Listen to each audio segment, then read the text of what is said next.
then we're going to be chatting about growing things in containers, because some of you may not have actual garden space for putting in your flowers and your veg. So you can absolutely 100% successfully grow things in containers, and any vessel will do. I have quite a big pot here, it's a 25-litre pot, but you know, you can reuse fruit punnets, you can recycle any plastic container you want. But the main thing about it is, and it doesn't have to be plastic, it can be wooden, it can be any material really, it just has to be a container. The main thing is that you need to, if it doesn't have holes in the bottom, you need to put holes into it, okay?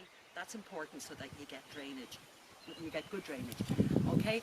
And then in the bottom of the container, you need to put some stones. And the reason for that is that you don't want the holes at the bottom to get blocked with compost. So it's to help the water drain out of the pot properly. The compost I'm using here, you can see it out to the front. This is compost that we have made here ourselves at the Organic Centre from green vegetable waste and plant waste and brown waste such as cardboard, okay? So composting is another area altogether, but as you can see, it breaks down and produces this beautiful material which is full of food and nutrients for the plants. If you don't have access to homemade compost, you just use your shop-bought potting compost and that will work perfectly fine. So I have a few bits and pieces here that I am going to plant into the container, and just to give you an idea of what you can actually squeeze into a relatively small container. This is a lovely flowering plant called salvia. So this will look really nice in the centre because it's the biggest one in terms of it's in the biggest pot. So you make a hole the size of the pot in your container. Squish the plant down, right in the centre.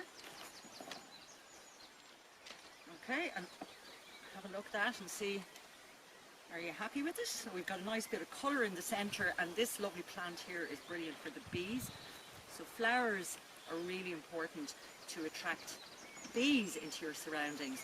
Sorry, this one here is a little small kale plant. Kale is a really good veg, it's full of vitamins, and this will actually grow quite big. So it looks small now, but it'll actually reach about this height. But it's quite tall growing, so it'll do well in the container in that it will grow upwards as opposed to outwards. Now here at the centre I found some of these leeks. They're quite big, okay? So what we'll do is I'll actually just shorten them up a little bit, and just so they don't get too much of a shock from them taken out of a container when they're so large, okay? And I'm going to pop that in there, and you can use those green pieces there. You just throw them into a pot if you like, or fry them off when you're cooking your dinner. Okay, I've two of them, so I'll put the other one on the other side just for balance. Just trim the roots there.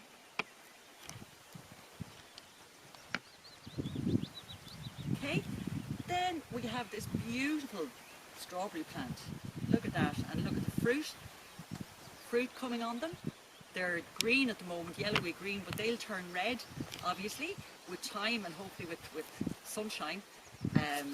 So you can plant one of these into the container as well. Let's turn around this way so you can see. Okay, and again, we'll make, let's take off these dead leaves. We'll make a hole in here for it. It's quite a big pot, this one. Squish it down. And then you've got the lovely pink and the white, okay, working nicely together with the dark green leek. And then I've just about room for one more item. So these are celery plants here, and they're really dying to be potted on because you can see the leaves are turning yellow, which means that they're running out of food. So that's always a good sign or a good marker to tell you it's time to plant these on into a new place with new compost. Okay, so that's definitely enough in that container. So, because you have to remember that these plants will grow. This probably is the big, that's not going to grow anymore, but the other things will, particularly the kale, the leeks and the celery. So you got a nice mixture of things in there, ornamental and food as well, and fruit, all in one container. So watering of containers is very important. Do we have water? Okay, we have a little bit of water in here. Okay, so I'm going to do this a little bit differently to how, if you saw the video on seed sowing where I used the sprinkler, we're going to water at the base of the plant. And in fact, for most watering, once the plants are grown, now I will put more water on that later, there was just a little bit left, that you water from the bottom. You do not water from the top. Okay, you water at the base of the plant because that is where the plant needs the water. The roots of the plant need water. So with containers, regular watering is really, really important because they're in, you know, they're contained within a container. It's not the same as growing in the soil.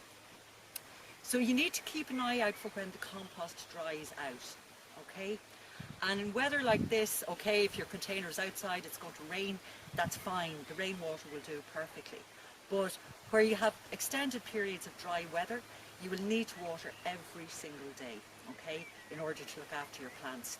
And in fact, if it's very hot and very dry, you may have to water twice a day, okay? In the morning and in the evening is the best. So after about 6 weeks or so, or 7 weeks, you will also need to feed the plants with just any, you know, kind of plant food that you can get in any garden centre. That will keep the container plants healthy.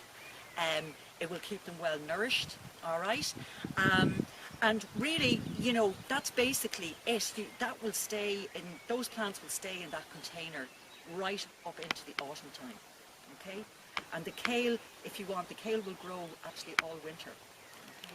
So, in fact, this container is going to give you something right throughout the summer from the flowers. The leeks will be ready in the autumn, so will the kale, and the kale will actually, as I said already, keep you going right into the winter. And the celery there, that will be ready in about the beginning of August. That's, of course, if you like celery. Don't plant stuff that you're not going to eat or that you don't like. So it's just to give you an idea of what you can put into a container, and as you can see, you can get quite a lot into just a relatively small container. Obviously, the bigger, the more stuff that you can put in. So it does take a little bit more looking after than having plants directly in the ground, but it's a great way of learning because you get a real good handle on how to water plants, how to feed them, and how to look after them.